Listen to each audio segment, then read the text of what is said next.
I am Omega Pax. I am the last of the Cybertronian historians. This is the history of Transformers. Hot Rod is brash and headstrong with an overwhelming self-confidence that borderlines on arrogance.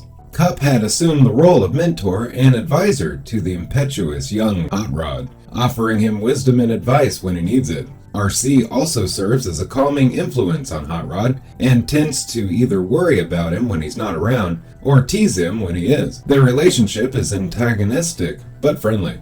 In contrast, his Rodimus Prime persona, while headstrong and stubborn, seems to suffer from a severe lack of confidence, often doubting his own decisions and expressing distress over his position as Autobot leader. Of course, much of this comes from comparisons from the former commander, Optimus Prime.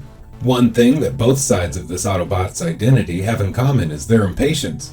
Neither Hot Rod nor Rodimus Prime can stand to wait around when they could be doing something instead. He is also very self-reliant, rarely sending others to do anything when he could be doing it himself. Following the Combiner Wars, Rodimus returned to the Primal Basilica, where he asked the chorus of the Primes to take back the Matrix of Leadership, as he no longer believed himself worthy to carry it. The chorus agreed and restored his arm, before reformatting him back to his previous body as Hot Rod. When Mistress of Flame alerted him to Trypticon's attack, he rushed back towards Metroplex City to help fight, assuring the Mistress he wouldn't be long. Finally arriving, he ran into Windblade, and the two worked together to attack Trypticon, though they were unable to save Metroplex. When Emissary was swallowed by Trypticon, Hot Rod entered Trypticon's body himself and rescued the Titan Master, although he was hit by Trypticon's tail and sustained severe damage. Unable to move, he asked Windblade to take Emissary and find Fortress Maximus as he lay on the ground. Overlord then arrived and forced the Matrix of Chaos into the weakened Hot Rod's chest, corrupting him. The two later observed the end of the conflict and the return of Megatronus from afar. Now an acolyte of Megatronus, Hot Rod found himself dramatically powered up by the Matrix of Chaos, which granted him the new name, Rodimus Cron. He joined Overlord in assaulting the remaining Combiners, killing Computron and disabling Devastator. He proceeded to destroy Devastator's limbs one by one until Menacer finally confessed Megatron's whereabouts, only to finish the job anyway before departing for the Primal Swamp with Overlord. At first, their search proved fruitless, but they spotted the Dinobots and took them down, attempting to interrogate them for Megatron's whereabouts. Rodimus found himself momentarily possessed by Unicron, who identified the Antitum Sanctorum from Snarl's description before killing Sludge as a warning, leaving Rodimus's body as he and Overlord headed for the library. There, they caught Megatron's team unaware, giving Rodimus the opportunity to kill Victorion.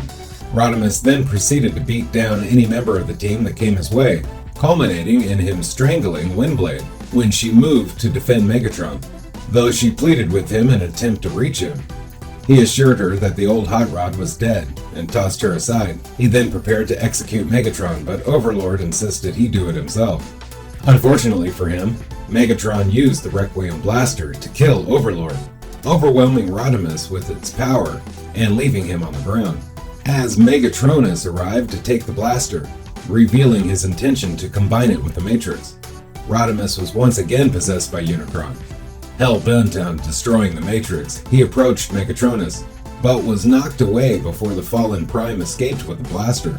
Undeterred, Rodimus got to his feet and gave chase in vehicle mode. Although Windblade still hoped to save her friend, the others agreed that if the time came, Rodimus might have to be sacrificed to save the race. Rodimus eventually arrived at the Well of Sparks, just as Megatronus had incapacitated everyone but Megatron, and the power of Unicron had morphed him into an even stronger form. Now fully possessed by Unicron, Rodimus battled Megatronus for the Matrix. When Optimus Primal got his hands on it instead and transformed into Optimal Optimus, he drew Rodimus's attention, and the two began fighting, seemingly evenly matched. Ultimately, Optimal got the upper hand and managed to remove the Matrix of Chaos from Rodimus, freeing him from Unicron's control and turning him back into Hot Rod.